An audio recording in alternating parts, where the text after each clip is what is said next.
Hello friends, তোমরা যারা ICDS supervisor পদে প্রমোশনাল ক্যান্ডিডেট যারা রয়েছো, তোমাদের যে আপকামিং ইন্টারভিউ রয়েছে সেই জন্য কিন্তু তোমাদের গুরুত্বপূর্ণ প্রশ্ন উত্তর পর্ব আমরা চালু করে দিয়েছি। আজকে 6 নম্বর পার্টে চলে এসেছি।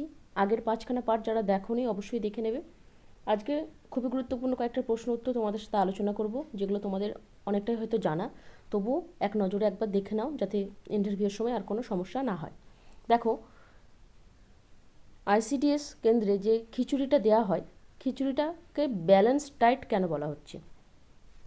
এর উত্তরটা হয়ে যাবে, সুষম খাদ্য হলো বিভিন্ন খাদ্যবস্তুর এমন সমাহার যার মধ্যে খাদ্য উপাদানের সবগুলি নির্দিষ্ট পরিমাণে থাকে। অর্থাৎ এই যে ব্যালেন্স ডায়েট বলা হচ্ছে খিচুড়িকে, এর মধ্যে খাদ্য উপাদানের সমস্ত উপাদানগুলো কিন্তু নির্দিষ্ট পরিমাণে থাকে। যেমন প্রোটিন, প্রোটিনের ক্ষেত্রে দেখবে ডাল, খিচুড়িতে যে ডালটা ব্যবহার করা হয় সেটা প্রোটিন হিসাবে। চাল, শর্করা এবং খিচুড়িতে যে তেলটা দেওয়া হয় সেটা লিপিড বা ফ্যাট হিসাবে থাকে। সবজি যেগুলো দেওয়া হয় সেখান থেকে খাদ্য উপাদানের ভিটামিন ও খনিজ লবণ পাওয়া যায়, এবং খিচুড়িতে তো জল দেওয়া থাকে। তো প্রত্যেকটা দেখো খাদ্য উপাদানের যে উপাদানগুলো রয়েছে, প্রোটিন, লিপিড, শর্করা, ভিটামিন ও খনিজ লবণ, জল ইত্যাদি, এগুলো কিন্তু সমস্তটাই কিন্তু নির্দিষ্ট পরিমাণে খিচুড়িতে থাকে।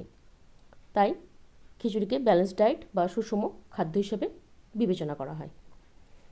এরপরের প্রশ্নটা খুবই গুরুত্বপূর্ণ, যে আইসিডিএসকে সুসংহত কেন বলা হয়? আইসিডিএসকে সুসংহত বলা হয় এর কারণ, আইসিডিএসে একসাথে এক ছাতার নিচে 6টা পরিষেবা কিন্তু একই সমন্বয়ে প্রদান করা হয়। যে 6টা সার্ভিস প্রোভাইড করা হয় সেগুলো কিন্তু একসাথে আইসিডিএসে প্রোভাইড করা হয় বলে একে সুসংহত বলা হয়। সেই 6টা সার্ভিসের নামও বলে দিতে হবে এখানে: supplementary nutrition, referral service, immunisation, pre school education যেটা নন ফর্মাল ওয়েতে, health and nutritional education or information যেটা, আর হেলথ চেক আপ। এই 6টা সার্ভিস কিন্তু একসাথে আইসিডিএসে প্রোভাইড করা হয়, তাই এটাকে আইসিডিএসকে সুসংহত বলা হচ্ছে। এরপরের প্রশ্নটা খুবই গুরুত্বপূর্ণ, যে পোষণ অভিযান কী? তোমরা সবাই জানো, তবু একবার দেখে নাও, এটা খুবই ইম্পর্টেন্ট। পোষণ অভিযান হচ্ছে, যার এক কথায় আর একটা নাম হচ্ছে জাতীয় পুষ্টি মিশন, যেটা ভারতে অপুষ্টির সমস্যা মোকাবিলার জন্য ভারত সরকার 2018 সালে চালু করেছিল। এবং যদিও এর ইমপ্লিমেন্টেশন যেটা 2017 সালে বাস্তবায়িত হয়, তবে চালু করা হয় রাজস্থানে প্রথম 2018 সালে। 2022 সালের মধ্যে অপুষ্টি দূর করা ও অপুষ্টির মাত্রাটাকে কমিয়ে শিশুদের পুষ্টির অবস্থাটাকে উন্নত করা, অর্থাৎ শিশুদের মধ্যে পুষ্টির মাত্রা, অর্থাৎ তাদের যে পুষ্টির অবস্থা সেটাকে উন্নত করাই হলো প্রধান লক্ষ্য। 2020 সাল নাগাদ এই জাতীয় পুষ্টি মিশনের লক্ষ্য হয় যে 2022 সালের মধ্যে অপুষ্টির মাত্রা, অর্থাৎ স্টান্টিং রেট যেটা রয়েছে সেটাকে 38.4% থেকে 25%-এ কিন্তু নামিয়ে আনা, অর্থাৎ 2022 সালের মধ্যে এই মাত্রাটাকে কমিয়ে আনার লক্ষ্য, অর্থাৎ 25-এর মধ্যে কিন্তু নামিয়ে আনার উদ্দেশ্য ছিল। এর ফুল ফর্মটা তোমরা একটু মনে রেখে দেবে: prime minister overarching scheme for holistic nutrition, পোষণের পুরো কথা, এটা কিন্তু তোমরা একটু মনে রাখবে। এরপর চলে আসি, দেখো যে পিএম পোষণ স্কিম ওয়েস্ট বেঙ্গলে চালু হয়েছে, এটা একটু দেখে নেবে। পিএম পোষণ স্কিম যেটা 2023 সালের জানুয়ারিতে পশ্চিমবঙ্গে প্রধানমন্ত্রী পোষণ শক্তি নির্মাণ বাস্তবায়িত করা হয়েছে, অর্থাৎ করা হচ্ছেও। জানুয়ারি থেকে এপ্রিল পর্যন্ত এখনও পর্যন্ত প্রাথমিক বিদ্যালয়ে পিপি থেকে 8 পর্যন্ত, অর্থাৎ উচ্চ প্রাথমিক এবং প্রাথমিক দুটি স্তরেই চালু করা হয়। অতিরিক্ত পুষ্টি হিসাবে প্রদান করা হচ্ছে, যেখানে অ্যাডিশনাল নিউট্রিশন ফুড হিসাবে ফল, মাংস, ডিম, এই জিনিসগুলো প্রোভাইড করা হচ্ছে। এবং প্রত্যেকটা ছাত্রছাত্রীর প্রতি সপ্তাহে 20 টাকা করে বরাদ্দ করা হয়েছে এই স্কিমের আন্ডারে। এর উদ্দেশ্যটাই হচ্ছে অপুষ্টির মাত্রা কমিয়ে আনা, দরিদ্র পরিবারের শিশুদের বিদ্যালয়ে আসার জন্য উৎসাহিত করা এবং শিশুদের মধ্যে পুষ্টির অবস্থার উন্নতি করা। এটা কিন্তু পিএম পোষণ যে স্কিম, মিড ডে মিলের সাথে কিন্তু অ্যাডিশনাল নিউট্রিশন হিসাবে কিন্তু এটা পশ্চিমবঙ্গে চালু হয়ে গেছে। তোমরা এই স্কিমটা সম্বন্ধে একটু জাস্ট জেনে নাও, কারণ এটা পরীক্ষায় কিন্তু তোমাদের ধরতে পারে। এরপর চলে আসি, দেখো আইসিডিএসের যে ট্রেনিং, এগুলো তোমরা খুব ভালো করে জানো। তোমরা যখন এই চাকরিতে জয়েন করেছিলে বা রেগুলারই কিন্তু তোমাদের নতুন নতুন ট্রেনিং হচ্ছে। আমি জাস্ট কয়েকটা তোমাদেরকে বলে দিচ্ছি। তোমরা জানো যে ECCE early childhood care and education, এর উপরে কিন্তু তোমাদের ট্রেনিং হয়। ইসিসি ডে পালন করা হয়। কয়েকটা টপিক বলছি যেগুলো ট্রেনিংয়ের টপিক। শিশুরা কীভাবে জয়ফুল লার্নিং করবে বা তারা আনন্দ সহকারে নন ফর্মাল ওয়েতে তাদের শৈশবকালীন শিক্ষা পাবে, তার জন্য বিশেষ কিন্তু প্রশিক্ষণ দেওয়া হয়। এছাড়াও তোমাদের যেসব ট্রেনিংগুলো করা হয়, প্রাক প্রাথমিক স্তরে শিশুর মস্তিষ্কের যে দ্রুত বিকাশ ঘটে, প্রতি শিশুর মধ্যে যে সম্ভাবনা রয়েছে সেটা কিন্তু খুঁজে বার করার জন্যে প্রত্যেককে আলাদা আলাদাভাবে রেকগনাইজ এবং গার্ড করার জন্য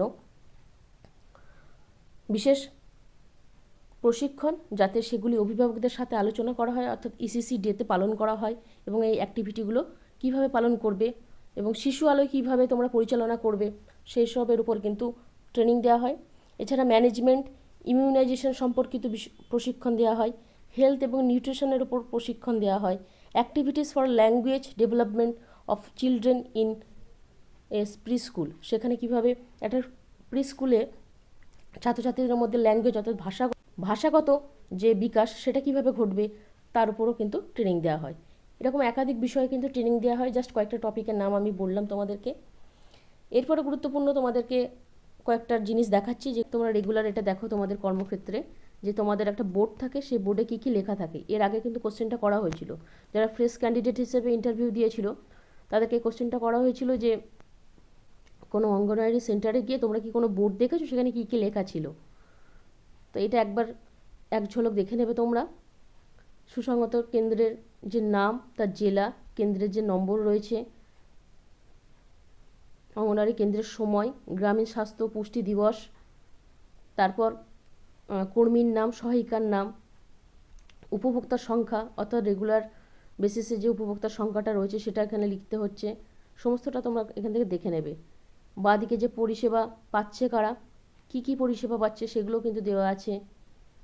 আর পুষ্টি যে পরিমাণ, তারা প্রতিদিন কোন কোন জিনিসগুলো কত পরিমাণে পাচ্ছে সেগুলো কিন্তু এখানে চার্ট আকারে লেখা থাকে। তো এই বোর্ডটা খুব ইম্পর্টেন্ট। রেগুলার তোমরা এটা যেটা ফলো করো এবং তোমাদেরকে লিখতে হয় সেটা তোমরা একবার দেখে নেবে। এরপর আর একটা গুরুত্বপূর্ণ জিনিস দেখাচ্ছি তোমাদেরকে, এমসিপিসি কার্ড, জননী ও শিশু সুরক্ষা কার্যক্রম। এই কার্ডটির সাথে সকলেই কম বেশি পরিচিত তোমরা। এখানে যে মা রয়েছে তার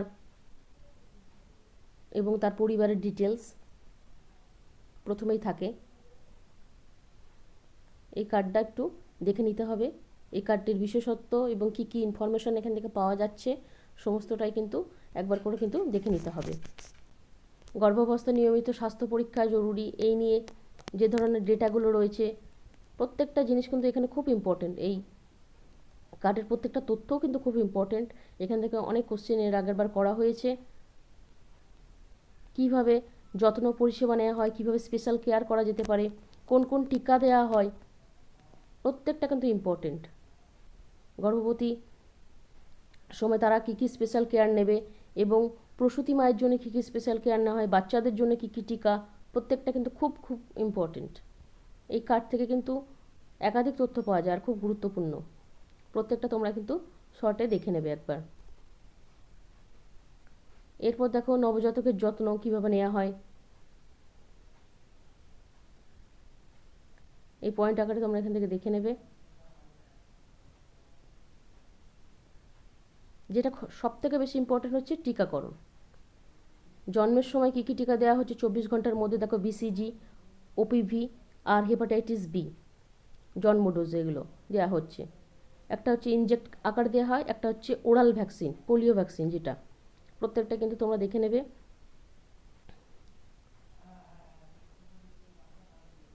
দেড় মাস, আড়াই মাস এবং 3.5 মাসে ওপিভি 1, ওপিভি 2 এবং ওপিভি 3 এই যে টিকাগুলো দেওয়া হচ্ছে।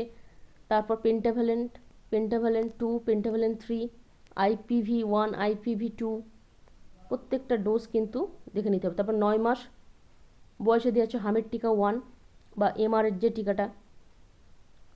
16 থেকে 24 মাস বয়সে হামের টিকা 2 এবং 16 থেকে 24 মাস বয়সে ওপিভি বুস্টার দেওয়া হচ্ছে, এটা দেখে নেবে। 9 মাসে কিন্তু আরও টিকা দেওয়া হয়েছে। দেখো ভিটামিন এ এর প্রথম ডোজ, জেইর প্রথম ডোজ, 16 থেকে 24 মাস বয়সে ভিটামিন এর দ্বিতীয় ডোজ দেওয়া হচ্ছে, জেই দ্বিতীয় ডোজ,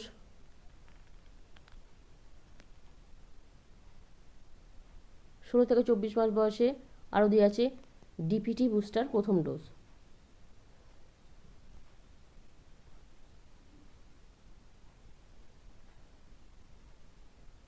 এই কার্ড থেকে কিন্তু প্রত্যেকটা ডোজ কখন কি দেওয়া হচ্ছে, ভ্যাকসিন প্রত্যেকটা কিন্তু তোমরা এখান থেকে জেনে যাবে। খুবই গুরুত্বপূর্ণ। 0 থেকে 6 মাস বয়স পর্যন্ত, 0 থেকে 3 মাস বয়স পর্যন্ত কখন কি করা উচিত, কি ধরনের বাচ্চারা খাবে, আহার গ্রহণ করবে, প্রত্যেকটা কীভাবে তাদের সাথে আচরণ করতে হবে, গুরুত্বপূর্ণ তথ্যগুলো কিন্তু এই কার্ড থেকেই পাওয়া যাবে। এগুলো কিন্তু দেখে নিতে হবে।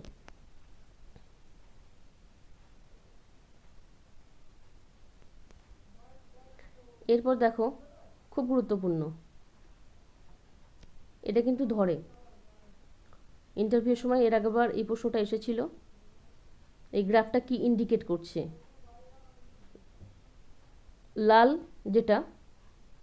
লাল কালার যেটা ইন্ডিকেট করছে সেটা হচ্ছে অত্যন্ত কম ওজন।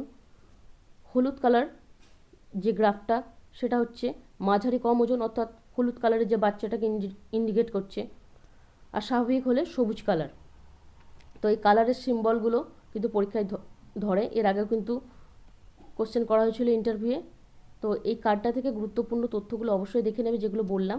পরবর্তী ভিডিওতে আরও কিছু গুরুত্বপূর্ণ কোশ্চেন আনসার নিয়ে আসবো। আর তোমরা যারা আমাদের চ্যানেলে ইন্টারভিউ দিতে চাও, অর্থাৎ মক ইন্টারভিউ দিতে চাও, অবশ্যই এই হোয়াটসঅ্যাপ নম্বরে যোগাযোগ করো।